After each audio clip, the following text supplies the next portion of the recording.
Salve, salve, devoto! Estamos juntos para mais um programa rápido para vocês no oferecimento de SpetBet. Aqui você ganha muito mais. Afinal de contas, a nossa ODD é a maior do mercado, então não perca a oportunidade de fazer aquela fezinha, aquela promoção sensacional. Voltou no primeiro cadastro, no primeiro depósito, o bônus é dobrado, limitado até R$200. Banco EFI, rapaz, o Banco EFI de eficiência, de qualidade, de tecnologia está aí para você. A Gerencianet apenas mudou de nome, mas a qualidade é a mesma. Então, quando você vê no aplicativo Banco EFI, é apenas por isso. A Gerencianet mudou o seu nome. E a Arena MRV, se o galo é sua vida, a Arena MRV é a sua casa. Cadeiras já parceladas de até 12 vezes à disposição de vossas senhorias. E vamos falar do Lobo da Bet. Ontem, meu amigo Lobo destruiu. Foram 36 sinais, sendo eles 29 ons. Ou seja, você ganhou muita grana ontem com o Lobo da Bet. Então não perde a oportunidade. 36 não, foram 32 e 29 11 e ele errou 4. Foi isso mesmo, 29, 31, 32. 28 e ele errou 4, que ele só errou 4. Galera, uma grana espetacular.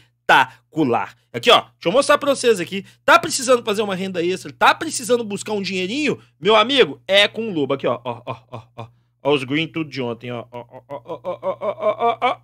Ontem não, hoje, né? Ei, garoto!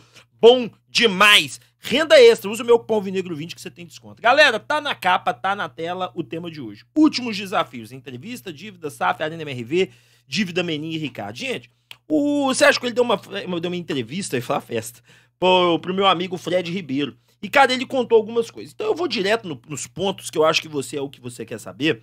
E é o seguinte, a primeira coisa que o Fredinho perguntou pra ele foi o seguinte, olha, quem queria que o senhor traçasse os desafios e expectativas do terceiro ano de mandato? Gente, eu não vou ler tudo, porque aqui é o tamanho da entrevista. Então eu vou resumir, eu li ela 2 vezes para poder resumir legal para vocês. Cara, a primeira coisa que ele responde aqui que foi um mandato muito duro, afinal de contas ele entrou já com o trabalho do Sérgio Sete Câmara encaminhado, junto com os 4 R's, e só por isso, se os 4 R's entrarem que ele entrou, senão ele não entraria, porque tem o apoio total deles, e ele deu a continuidade a esse trabalho. E, gente, esse trabalho, a continuidade é o quê? Diminuição do custo administrativo do Atlético, organização e entender todas as dívidas, que o Atlético não sabia o que devia, não tinha sistema, implementação de sistemas dos mais diversos, sistema de controle de gastos, sistema de eficiência, no RH para ver cada funcionário, você está colaborando de verdade, você está atingindo os níveis necessários, ou seja, o Atlético se transformou numa empresa mesmo. E claro que isso aqui, para se consolidar, demora um certo tempo, vai ter uma certa evolução. Então ele pegou isso tudo, né? E aí ele até trata aqui nesse tema que, por exemplo, a venda do Daimler era para ter ocorrido ano passado, que aí ano passado esse era o planejamento, mas que, politicamente falando, o Atlético ele não conseguiu fazer isso. Não conseguiu pôr isso para rodar, e ele queria pegar esse dinheiro ano passado e já ter quitado as dívidas todas, e assim, ano passado mesmo, a gente ia entrar em 2023 tranquilo, porque estaria tudo quitado, mas ele não conseguiu. Ele fala assim, ó, ano passado a gente esperava no nosso orçamento vender o Diamond entre março e abril, não vendeu, e de lá para cá tivemos que continuar pagando dívidas, e tivemos que pagar com recursos bancários, que via empréstimo. O que é isso aqui, gente? É o que eu sempre digo para vocês, e o presidente confirmou. Você tem um tanto de dívida lá atrás para pagar, e aí você não paga, aí você não quita a dívida, aí uma hora a dívida bate na sua porta e fala assim, ó, se não me pagar vai ter penhora, né? O juiz fala, né, gente? Se não vai ter penhora, eu vou travar o seu caixa aí. Não pode travar meu caixa não, pelo amor de Deus. E se você travar aqui 15, 16 milhões, eu não sobrevivo nem um mês. Eu quebro amanhã. Então vai lá e pega o empréstimo, negocia, sai pagando, ou seja, é complicado. Depois, o Fredinho perguntou a ele, será seu último ano? Digo, o senhor tem... será o último? Digo, o senhor tem pretensão de se candidatar à reeleição? Cara, ele fala assim, ó, será o meu último ano de mandato, mas ainda é cedo para essa decisão. Mas, cara, o que eu perguntei a mesma coisa pro presidente, tá? E quando eu perguntei pro presidente, ele disse, e isso, palavras dele, que ele quer mudar o Atlético. E, cara, olha pra você ver como é que uma pessoa que quer o melhor do Atlético é diferente. O que o presidente Sérgio Coelho quer?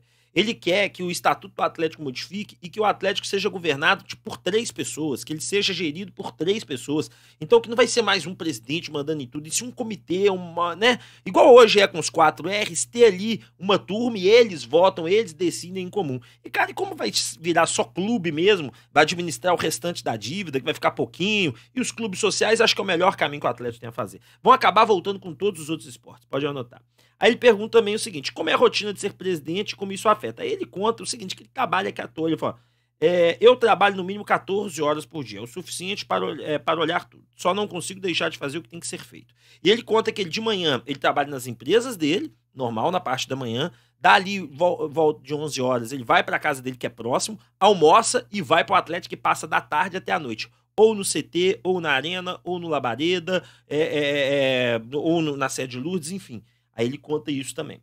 Aí ele pergunta se está sempre presente na sede. Aí ele fala isso que eu contei para vocês, que sim, é porque ele tá mais na sede mesmo, não tanto no CT, mas que ele roda tudo de acordo com a necessidade. Aí pergunta também para ele o seguinte, queria falar da SAF, porque ela virou o único caminho. Aí ele fala, simples, pelo endividamento do Atlético, não tem como lidar com isso de outra forma. Quando eu fui ser candidato, em reuniões que eu fiz antes, a informação que iríamos fechar 2020 com dívida de 800 milhões.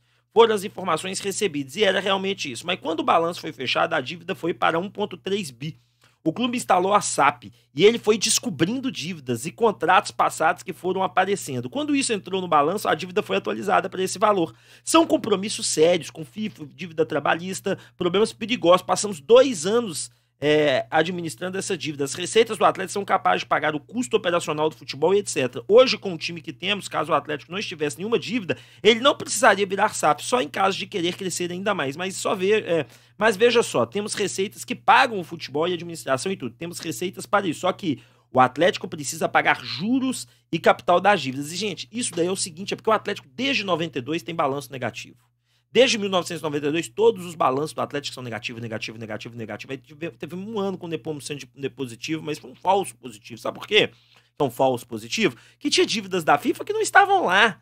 Então, assim, pela primeira vez o Atlético fez um balanço real, pegou toda a monstruosidade da sua dívida. E essa época, quando o presidente Sérgio Coelho assume de 20 para 21, era quando o Sérgio Sete Câmara falou, ó, pode candidatar, vai ser isso e tal. E ele estava reunindo todas as dívidas. Só que quando descobriu tudo, ela salta de 800 para 1,3. Aí a galera ficou, essa diretoria endividou o Galo. Gente, nem se ela quisesse. Sabe por quê? Porque o custo do Atlético, operacional do Atlético, não é tão alto assim. O Atlético é um clube muito enxuto em comparação aos outros. O problema do Galo, sabe qual que é? É as dívidas, que sempre estiveram lá e eram tratadas assim, ó. É igual aquele cara, o cara que você tá devendo, ele passou na sua frente, vocês se olharam, aí ele deu a volta, tá aqui atrás, você tá fingindo que nada tá acontecendo e tá comendo seu filé mignon. Era isso que aconteceu no Atlético, você comendo filé mignon, você comendo picanha, tomando uísque de 800 conto, 500 conto, e com 4 devedores aqui atrás de você, né? Então o presidente foi muito claro, né? O Atlético não teria crédito suficiente para solicitar empréstimo bancário? Não, ele deixa claro. Quem emprestaria ao Atlético se não tivesse as pessoas por trás? O mercado que opera assim. E é verdade. O Atlético não pode, precisa entender o porquê.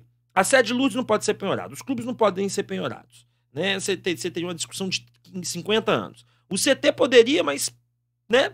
Quem vai comprar um CT? Ali aonde que é? Aquilo tem o valor que tem porque é um CT de futebol. Para outro, vamos levantar prédio aqui. Do terreno do lado é mais barato se levantar. Então, assim, a estrutura é que é valiosa. Então, assim, o Atlético, ele tem que ter alguém para falar, se não pagar, eu garanto que paga. Porque o Atlético é conhecido no mercado bancário como um mau pagador. Não tem jeito, é a verdade. Então, se não tem Ricardo Guimarães avalizando, se não tem Rubens Menin avalizando os empréstimos do Galo, o Galo estava quebrado. Já tinha falido há muitos anos, né? O que incomoda o senhor seria a falta de contextualização. Ele fala, aquilo que está ali parece que estamos pegando aquele dinheiro para fazer farra com ele, que é o que eu estava falando com você. Tem que contextualizar. O Atlético passou a dever banco por isso e isso. Não vamos esconder nada, é transparência. Nosso balanço hoje é auditado por uma Big Five, a BDO, a 5ª maior empresa de auditoria do mundo. Devemos banco? Devemos. São 540 milhões avalizados pelo Rubens Menin e pelo Ricardo. Temos aqui 210 milhões emprestados pelo Rubens sem juros, sem cobrar juros que não correção. Devemos o Ricardo 150 milhões, que aí eu vou explicar os 150 milhões do Ricardo, que você já até conhece isso daí. Então, isso daí é outra parte, gente.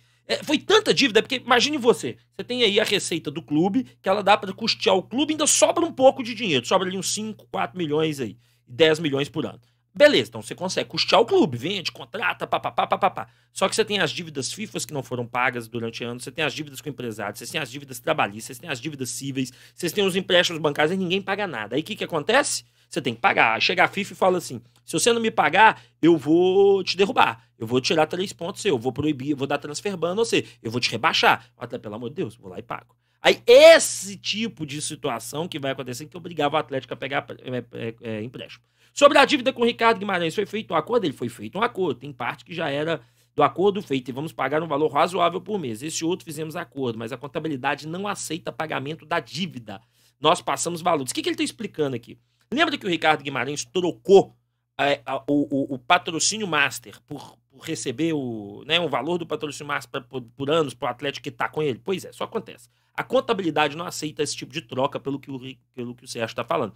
Então o Atlético recebe o patrocínio master ali da Betano e deposita parte desse patrocínio para o Ricardo Guimarães até a quitação. A dívida com o Ricardo era de 247 milhões, ela foi reduzida para 150, depois foi feito um acordo de 80, vamos assim dizer, né? E ele fala aqui, ó, a gente recebe e paga o Ricardo, o contrato bem feito. Era uma dívida de 240, mas no meio houve um acordo que não cumpriu, virou 247, mas fechamos em pagar em 85 milhões. Esses valores estão dentro dos 150 milhões que falei, que são outras dívidas. Então, ou seja, esse 247, né, virou 80 e o restante é de empréstimo novo que ele fez, né? Sendo pagos por meio desse acordo, envolvendo patrocínio master, aí é o de 85 milhões que eu te contei, e a outra parte que está fora do acordo que envolve dívidas antigas. Então, ele pegou a dívida de 247, fechou em 85, recebe com o dinheiro que o Galo recebe de patrocínio master, troca por isso, e o restante aqui é dívida de outras coisas que emprestou ao longo do caminho. O que o senhor pode falar da SAF? Ele fala que é um processo que o Bruno Musi tá. Do City, eu já contei pra vocês aqui no canal que o City queria o Atlético só pra revelar, pra colocar jogador aqui, revelar e vender. Não queria fazer um time campeão, né? O Atlético terá participação na SAF. Ele fala que é o objetivo, que o Atlético tenha participação na SAF. E tenta participar do dia a dia também, né? Controlando, ajudando a controlar o clube. As etapas da SAF são propostas vinculantes e tal. Aqui, ó. As etapas da SAF são propostas não vinculantes, depois a vinculante, o acordo de acionista e a formação de conselho administrativo. Correto? Fred pergunta. Ele fala que é correto, que é isso mesmo, que as coisas estão bem organizadas, que o Atlético vai apresentar tudo, a torcida e aos conselheiros para votação, para ver se eles concordam. Perguntou se o investidor já veio aqui, ele falou que gostou do investidor que veio aqui e inclusive contou uma coisa interessante que eu não sabia, que o Peter Griffin, que a gente sabe que é ele, né? Tem uma equipe de brasileiros que só ficam por conta do Atlético, fazendo tudo, monitorando tudo, entendendo todas as dívidas, o dia inteiro vendo isso aí. O senhor disse em entrevista de 2002 que o Atlético ia fechar muito no vermelho. Aí ele fala assim, ó, comprei um jogador por 40 milhões. Contrato de 4 anos. Então são 10 milhões de despesa contábil por ano. Na contabilidade, se eu vender o jogador no terceiro ano por 100 milhões, temos que tirar 20 milhões de depreciação dos primeiros anos. Então seriam 80 milhões de lucro. Agora, se chegou nos 4 anos e ele não foi vendido, é tchau, é depreciação de 40 milhões. Compramos muitos jogadores de 2020. Quando vai ser a depreciação? 21, 22, 23. Isso tem um alto custo. Os valores que recebemos no dia a dia pagam o custo operacional do clube. Não inclui aí os juros, depreciação e outras coisas mais. Se não fossem as despesas contábeis, o resultado é ruim.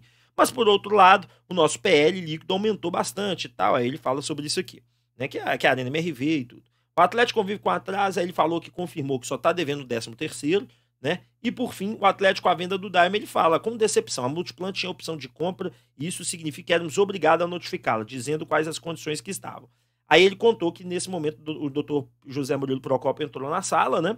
E não estava, era só o Sérgio, e ele falou, exato, encaminhamos a ele, eles falaram que iam exercer o direito de confirmar a compra, iniciaram as diligências, tivemos pouco tempo. Eles exerceram o direito de compra e olha o nosso prejuízo. Se eles não tivessem exercício de direito de compra, já teríamos vendido 49,9 do Demo lá atrás para o interessado original e tínhamos resolvido o problema. Aí ele conta isso, né, da safadeza da Multiplan. Perguntado, confirmado, se vai ser pelos mesmos valores, 330, ele fala que sim, que vai ser o 340 milhões, que a expectativa da Arena MRV dele é a melhor possível e que quando ele avista as obras ele se arrepia. E sobre o Mineirão, ele falou que o Mineirão é um subproduto, do futebol é um subproduto e tal. Sobre a Liga Forte, ele fala... Eu vou fazer um vídeo só sobre a Liga Forte e o restante, que eu acho melhor.